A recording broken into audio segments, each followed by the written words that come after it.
needs to be on his back. And for LGD, we'll start asking a new question depending on how this goes. Will the Dragon rise, or will it be the Phoenix in the end that sears the competition and remains undefeated? Game 3 of this unsuspecting series, now live on your screens, as we go into FPX taking on LGD.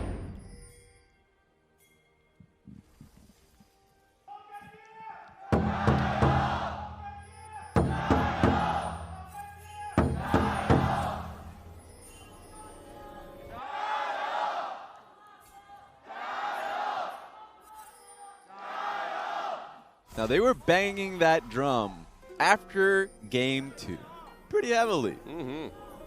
LGD fans were on the tip of their seat, standing up, banging that drum. Hopefully we get to hear the same sound, because fans out there should get behind teams like LGD. Because we're saying this season, this could be their season to return back to playoffs. And that's what we asked for. That's what we were saying as well. But you'd still be asking for it with this new roster. Excited to see Kwai this game on the Rex side. Like I said in Champions League, going into the Elite, the carry potential needs to be there. Remember, a lot of questions about the competitiveness for a lot of the teams in the LPL. Remember, we're talking about LGD, there's BLG that didn't make playoffs last time, LNG that didn't make playoffs last time as Snake, that's what they were seen as. Suning, all of those teams have gotten so much better now. Yeah. So it's going to be really on LGD to showcase that similar type of performance and just hope that teams like JDG stay down. That's right. You only verse one team, or rather you only verse a team once a split. Finally We're switching. It's switching again. This happens so fast. GimGoon up to the top lane again with his Silas. Welcome home. They did not want this matchup. Now we're switching again. Oh my god. Kramer moving up quickly. This is what get the fans going. Yeah. This is the type of stuff that they want to see. Now Karma's coming up, but hasn't moved just yet. Lies receives the wave. Swap over. Is GimGoon going to stay? For the developers, the fans out there that's saying, oh, we won't want to see this kind of gameplay. You know, nah! It's been happening all series long. It's strategic nirvana. It gets your mind going. Yeah. I'm getting a mental workout just looking at this. Well, Doinb hits the wave. Is he going to move? No, I think he's going to stay here for now, Raz.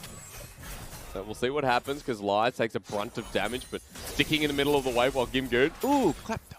Yeah, have some more gold. Ooh, that's what I want. Get me in the lane and don't leave, please. Do not leave. After all that crisscrossing and that mixed matching, see us even. So, although Yuuki is now in the lane that he wants to be in. But now ownership is on GimGoon and Doinb to shove these lanes out. That's the whole purpose, right? You need to have consistent shove before you switch right back up. So, going to see if Quay finds a good gank through mid lane. Oh my god, we've already got movement. RD doing exactly what Chris has been doing for the rest of the series. Kwai coming in the mid lane. Doinb has both summoners available. Spotted out. Ping's going down. All right. He's pretty safe, though. Remember, they're just kind of hoping that he ease straight in to get a trade off on Lies at all. Yep. But he's pretty aware of the fact that the support in the buff side of the map is just not there. So playing it out smartly. Doinb not losing too much in this lane despite what we're expecting about the matchup. So Lies going to keep pushing in, and Doinb now going to sit at turret. But take a look at GimGoon, though. Yep. Because GimGoon's got the first shove here. Doesn't know exactly where Kramer is, but once Kramer shows on top side, he has the ability to now rotate towards the mid lane and give some assistance to Doinb so they can make the switch right back up. That's if they want to do that. I think it's in the best interest. But what you see here is Tian in the top side getting control. This can enable it so much more. See, I mean, really comes down to where... Oh, actually. Wondering if Lies is going to move. Well, not at the moment. The Cocoon lands. Instant flash from Lies. Yeah, well done. It gives Doinb his shove out. This is your opportunity. You see Silas already moving towards the mid lane, as I mentioned. Got the top lane shove, starting to move mid. Gank in the mid lane allows Aatrox now to go up top lane. They got the switch that they've wanted. Tian at full health, though. Now for Kwai at half. He's going to have to burrow. Just heal up super quick, because Tian's going to burst him before the Karma gets involved. Oh, no. Flash. Another one. Burn. Now to the bottom lane. As Chris, the Blade Caller comes in. LWX onto RD. They want to follow up the Pike, but they've already won this trade. RD just wants to move, please. Want to be involved whatsoever. Tian just alphas Kwai once again, like game 1, and shuts him out. Please, I just want to move. Oh. he's getting just nailed down by a lot of the CC that are being thrown his way. Yeah. Looks like we're set up for another tempo game here from FPX Tian in the exact same position as we saw him last time in game 1. Yuuki not up against the turret, but GimGoon's coming in. There we go, but there's no wave here. You're going to have to go in now or never. Misses as well. Repel's going to need to come up at half health. Yuuki can take him on.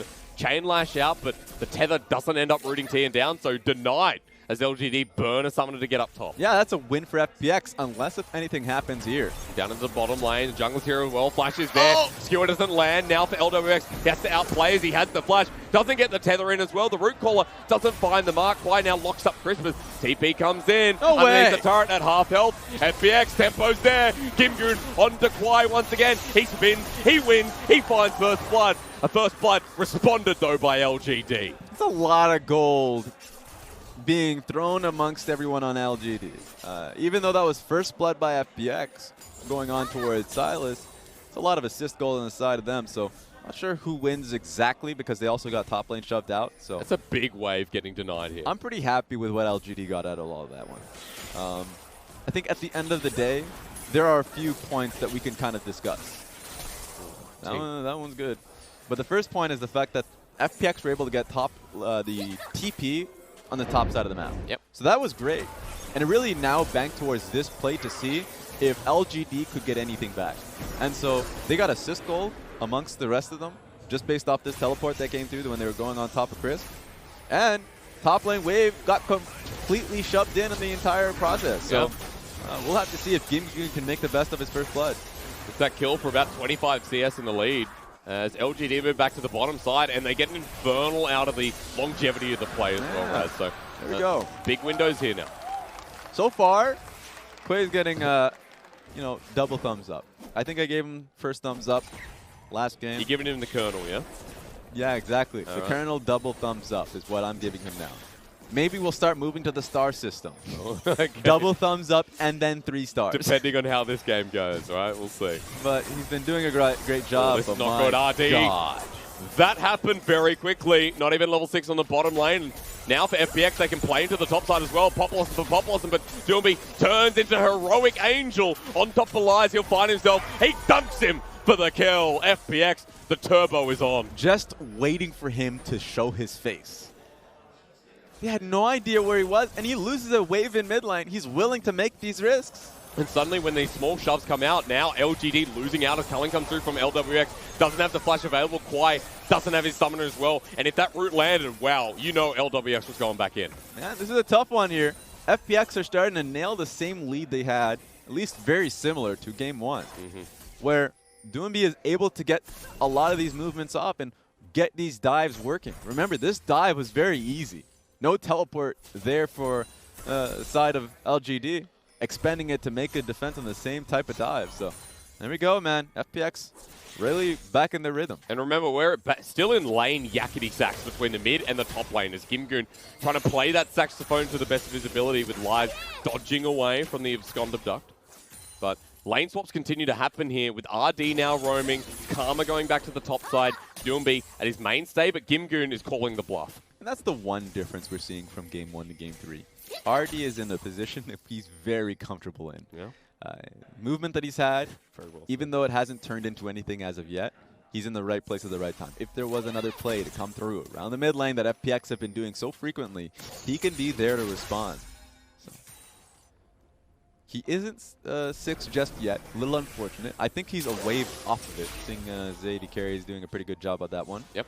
So even if a fight was to happen in mid lane, I think he would still be able to hit 6. Just comes down to the fact that he needs to hit it if he wants to have a great amount of ability to skirmish out at that point in the game. Really hard to hit GimGoon though. The Silas, an annoying target to deal with if you're the Pyke. So now that he has Void Rush as well, a lot of kill threat onto Lies as Doinb goes back to the top lane. GimGoon stays mid against the Nico. All right, you calm down.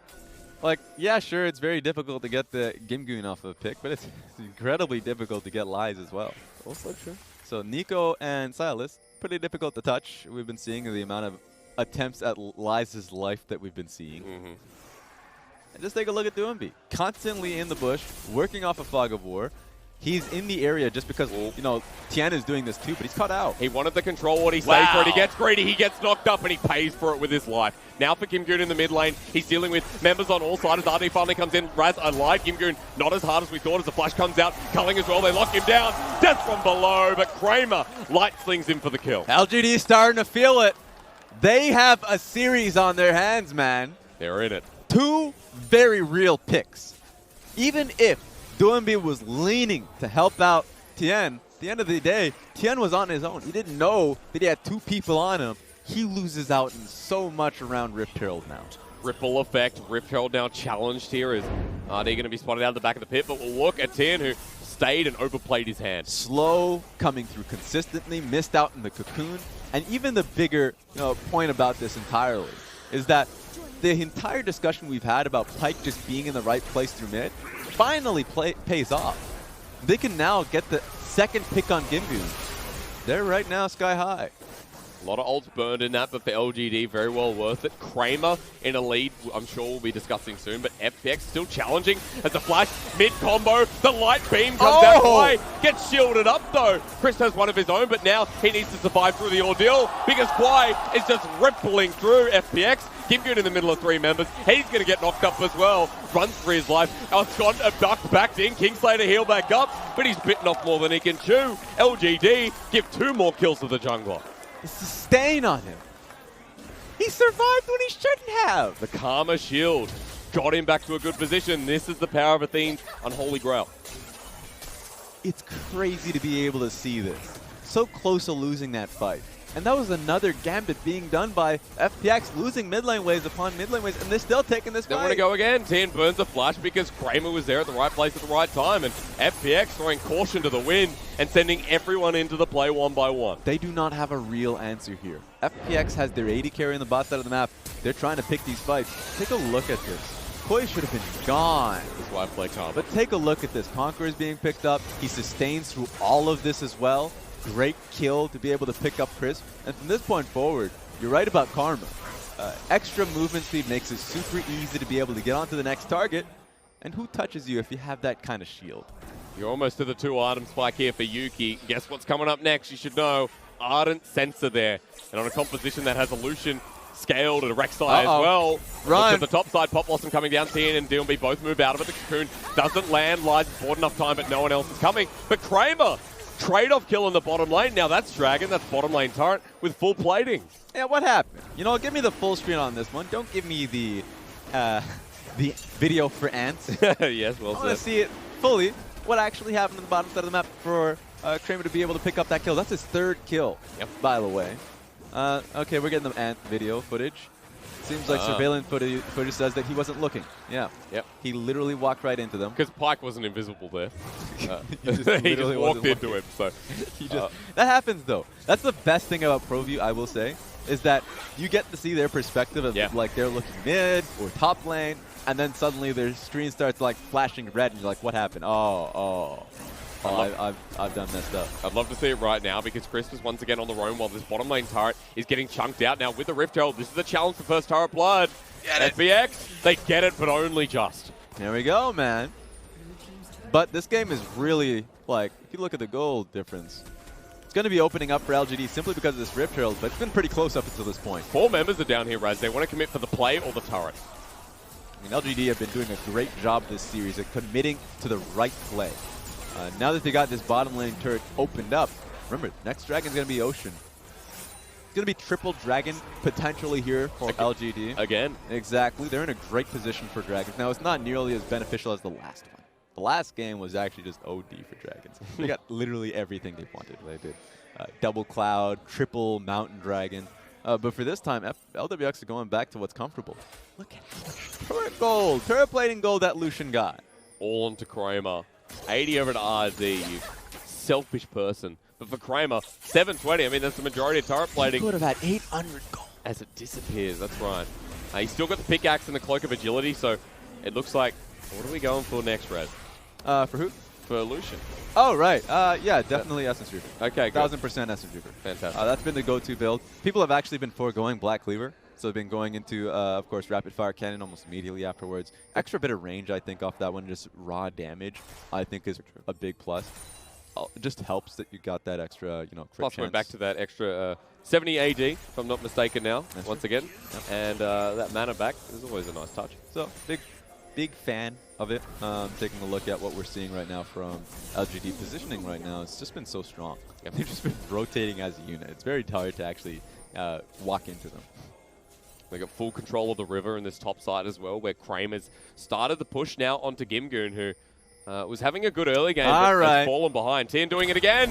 Pike skewer there, death from below. Are you ready? We're going to see it again, but he repels up just in time. Quite now very low, doesn't have a Karma near him. Teleport in, Doinb, right place, right time, 600 gold for the taking. Tian played that one so well, but Kramer, you got to leave. Are you ready for the party of Aatrox culling there? Doinb is taking the full brunt as well. He's over the wall, dashes just in time. Kramer is ready for the 1v1. Yeah, he was in it. He really wanted that fight. Maybe they can push for something more. Wrong side. GimGoon's going to the top. RD and Kramer acting as a duo here. RD constantly on the move, though. That's how that play started. And that's what I love about RD, finally put in a position where he can succeed. Alongside Kramer, they've been playing a lot in solo queue when he first came out, so they've been doing well. They understand each other, what they want out of lane. And on top of that, RD, when he made that transition from an AD carry to a support, he really got comfortable. He picked up champions slowly. He started out with a lot of the enchanter supports. Yep. But now he's really moving in, finding his groove on a lot of these engage options. So there we go. I mean, remember, Quake comes into the team. He doesn't have any experience with them. But you're able to make plays like that. Unfortunately, couldn't cap it off. Couldn't be able to finish it off with a kill. But it's not that it started off badly. That's still a great opportunity, and you want to continue to search for picks like that. And even though Tian got picked out there, good timing on the repel. Waited for that death from below. The one key ability that's just going to eliminate him and get through the shield that Crisp has been stacking up. That's what makes it very hard for Pyke in that matchup. Whenever you're talking about, sure, she's very squishy, but the problem is, of course, you have to be able to understand repel time. Yeah. You can repel as a reaction to the Pyke ultimate. Speaking of reaction, that's unfortunate. Very unfortunate. Tian's here as well. Now, how can Wise play this? Get away from me. Don't touch me. Tangabob's out, Cocoon out as well. Here comes the burst, but into the golden age of time itself. Tian denies that. Doinb jumps under turret, but Tian's the one who picks it up. Just trying to buy as much time as possible. He just knew you were going to die in that situation. Yeah. That means Tian has full access to this bottom side. RD on the roam once again, but here we go. Steal it. Yeah. Saw it coming. Level 8 as well. Take Cash money. What's up? Has a level advantage over Crisp as you were referencing. So, right now, RD is flying high. Yep. He's getting to a great position for himself. As long as he actually can join these fights, can get the execution. That's what we're waiting for. That first execution, the one he got missed out on Tian, he can get something. LWX, watch yourself. It's his turn, has the feathers to fly, sends it out. The blade caller spreads in, but doesn't pull it in just yet. RD and Kwai staying together towards the Ocean Dragon seems to be the next go. You have to be disciplined if you're FPX. 3 members of your team were back at base. For LWX, you were alone in that case. So no ultimate there sets you up for this dragon. Easily taken here by LGD. No one nearby. Tian on the other side of the red buff right now. So Ocean, the dice gets rolled, and Raz, we see a Mountain coming up next and a team that is slightly ahead. This seems to be the game we were waiting for. No one in a commanding position just yet. But it's just a tough call for the members that matter, and I'm talking about Tian. Tian tried to be able to pick up the Elise for the early portion of the game. Denied. Doesn't have that lead there for GimGoon and Doinb. So now you're really banking on GimGoon. What kind of ultimate? Can he get a perfect Nico ultimate onto the enemy team? Yep. But LWX have just been getting bullied a lot of these fights, so they can't even pick up these fights on an even footing. That was Mantra Inspire you, so you can see the potential of LGD going in or taking the disengage like they're doing now. For FPX, look at the item spikes that are coming through. Right now, still dangerous if LGD run into them because the Death Dance Aatrox has just been picked up by Doinb. An insane amount of sustain. Of course, the damage taken that you can get off of that one, being converted into dot. Yep. That just makes the champion that much more seemingly tankier in fights without even the ultimate being expended. The moment the ultimate expended, you need an Executioner's Calling to deal with that. No one just of yet. 2 items on the 80 carry there of LGD, but we're building up. Good pick Goodbye. onto RD. Tian secures the kill, his third one, and picks like that onto RD are what giving FPX the ability to just move into the jungle, take the red buff, it's mine. Check your watch. 20 minutes on the dot. Baron coming up, and you've just lost your support. Tough times to be able to do that. FPX have somehow managed to come back into this one. And immediately, snap your fingers, look towards the top side. Tian stands still near the Rex side, but they've got full vision control. They're looking for another pick for LGD to make another mistake. Oh, no. Or maybe Tian to make the mistake. Goes golden, has a repel available. LWX walks up, but he's not going to use it just now. So saved by the bell, it seems, here for the jungler. That was just a great GLP usage, of course. Something you have to look out for. The consistent pick potential coming out from FPX with the Lux Light Binding, Tian Cocoon, and of course GimGoon's Abscond of Duck. We haven't seen too much of it in this game, but that's a possibility. And if you see from LGD, Yuuki is just always in the right position there. And of course, Nico, Lies always looking, hunting for an X-Tech GLP usage.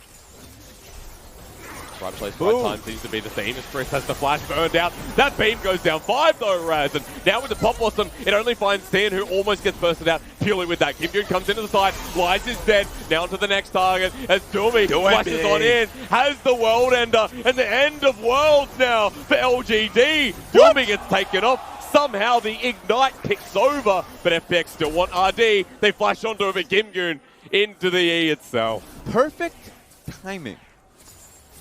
The last tick, just as Doinb's passive expired. Yeah. That's insane to be able to see that. Now, he's off the field for 20 seconds. Get a lot off of this if you're to LGD. Turret first. Let's keep going, because remember, that's an Ardent Sensor Karma now, so Kramer is smacking these turrets super quick. 2 turrets immediately. Actually changes the game quite a bit around. RD found LWX. Instant flash in from the Pike, and they're coming! LGD are up for good reason. Hit by every bullet of that culling. I don't know what we're going to, but I'm going to like what I see. RD takes a lot of damage off this, but the fact that he is able to get out of that one scot-free and still be able to keep himself alive and back up in HP, great. I thought it was going to be looking good. But obviously, in the position that we're in, you cannot take this fight. And look at Doinb from this point forward. Look how close he is to being able to make use of his passive ult. Yeah. So,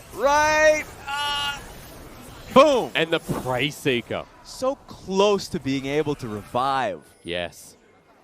And you know what? So hard to kill this team of LGD. You saw Doinb running in, but always negated by Agent 007 in the mid lane. Yuuki, his 2 items, now his needlessly large rod. The Karma is just carrying the weight. But there's no weight of LGD, so they're as light as a feather. I mean, sure. I mean, that's just easy then. You be walking around. You know, that's... You set me up and you're like, oh, what kind of weight is it? Oh, nothing. So, I think Kwai is surprising me with this game 3. He's playing real well. I think with the Ardent Sensor that we're seeing right now, Kramer is going to be the primary focus for this team. Already has a rapid fire cannon. Next item is going to make it for him. So we're at a stage right now for LGD there. I think their composition is going to do quite well dealing with the Aatrox at hand. The gambit that we were talking about seems like it's close to being paying off. It's going to pay off. Around the next dragon, no doubt, because it's a mountain. LGD had the inner track on mid lane, so they could choose to keep pushing this, force FPX, and get position on river, or they could just head there straight now. Let's take a look at LWX's item. He's just been not having a good game here. Again, is he being picked out? Bone Skewer, Karma walks forward, gets the stun. Yuuki, aggressive as always. He has like 1.5 items right now. Good slow. Mantra Inspire comes through once again. The shield wears off the Ardent Sensor, building up. LGD right now should just move towards Baron. I mean, Dragon's up and available, so okay, you can stall that out a little bit more. Pick up Dragon, get yourself a mountain, recontrol mid lane so you can get another shove there, and then start playing towards Baron because at this stage in the game, you are so souped up. FPX cannot walk through that kind of terrain and meet you at the open area of the river. They didn't even go near it. And Infernal coming up next. They get the litter, all right, LGD.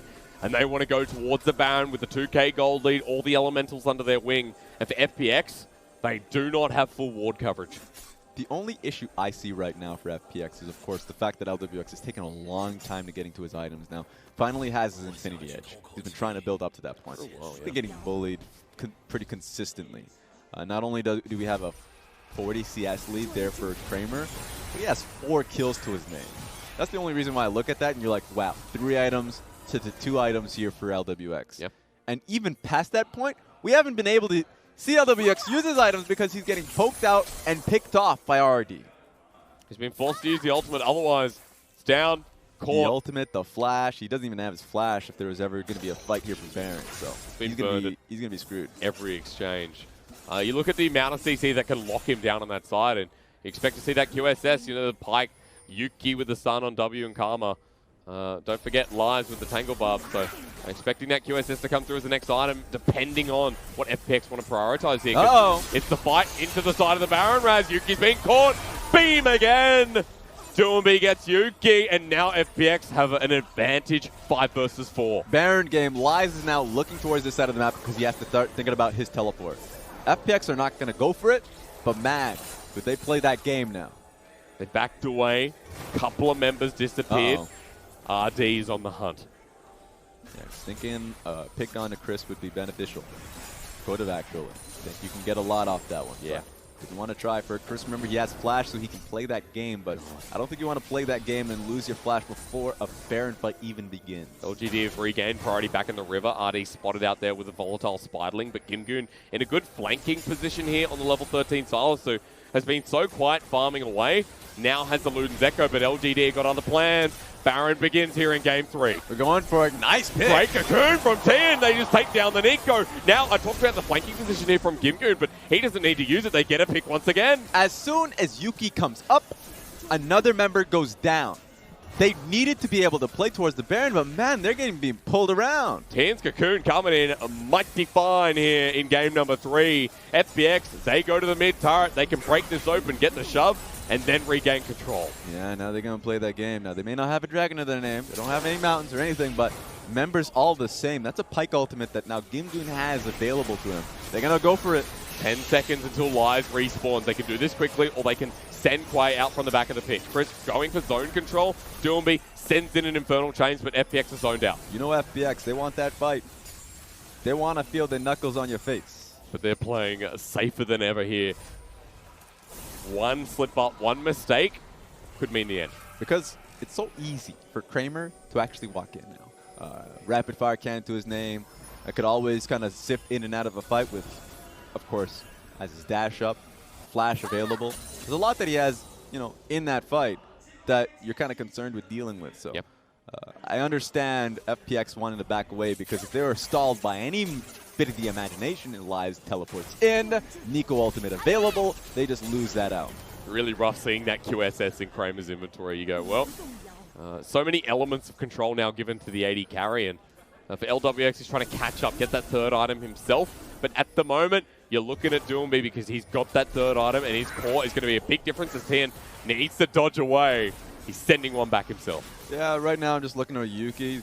Been without Rabadons for quite some time. He's got the components for himself. If he's able to get it, then they just have such an immeasurable shield. He hasn't been picking up CS though, so that's why Doinb's got such a lead. It's tough.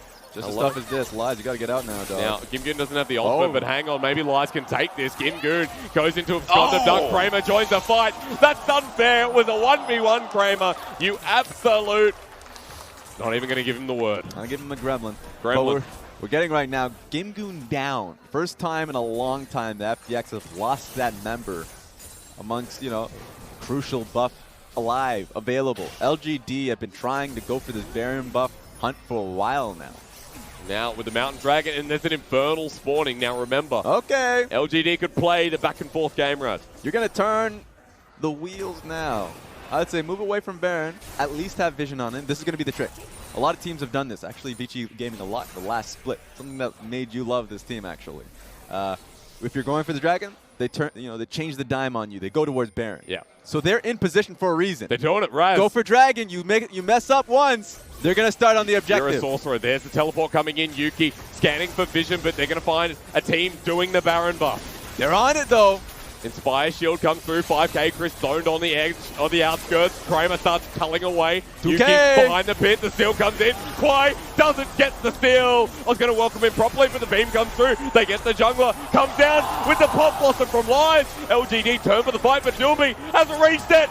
Flushes on top of RD. And Kramer, Doinb super carry lives again. They're going to be hunting Yuuki. Can he get out of this one alive? He's on the wrong side of the map. I don't care what happens. You've lost it all. looking for the movement speed to make his grand escape. But Chris is booking it. He's coming fast. Get over Yuuki here. trying to waste some time. They've got so many turrets to break through that FPX. Get that with this ass over Baron. here. They can't end, but Yuuki can at least save some time. But take a look at mid lane. Right now, obviously, the juiciest target is going to be the execution from Yuuki, but they're already moving towards mid. Already took that inner tower. They got themselves a Baron. A huge turn in this game right now by FPX. 5-1 and 4. The Aatrox, I know when we go back, will be the person I'm looking at here for Doinb. Level 17. And as soon as that World Ender passive was activated, he was in like Flynn.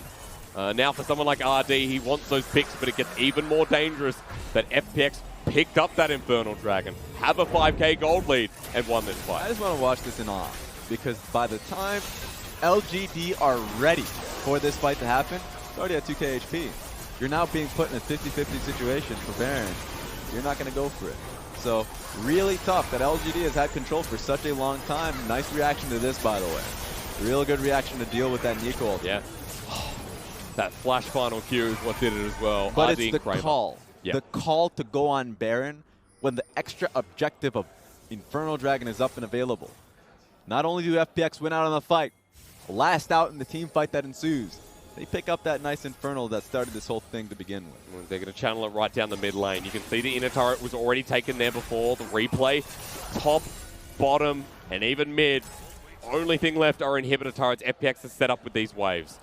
At the end of the day, a lot of the newer teams or teams that are growing, and I know we're going to get to a fight, it always comes down to the idea of denial versus being able to obtain something new. If you have a lead, you don't need to deny an extra dragon. Wow. I mean, Yeah, pause for a second, Razen. Sorry, LWX might be caught out here. Cullen comes out. They've got the 80 carry. LGD aren't done just yet. Yeah, let's see if they can get anything more. I think they'll just stop at Quay this. wants to go in, flashes onto Chris, puts the Void Rush on the works in the back line. Quay now disappearing, but the Pop Blossom comes down. 3 members it finds. Kramer hitting away, but Doinb still lives, charging down the 80 carry. Everybody flash. Everybody's a winner from FPX as Doinb can't be stopped. The solo lane, the jungler, they are what remains for a bloody good reason. He's huge. It looked great for LGD, but the big must at the end of the day was super carry Doinb's Aatrox. 32 minutes, 30 seconds. FPX maintain their legacy here in the LPL. LGD will always be that team that took them to a Game 3, but FPX, once again, as they take down the rookie jungler, show that they can't be stopped here in summer. What a great series to cap off tonight.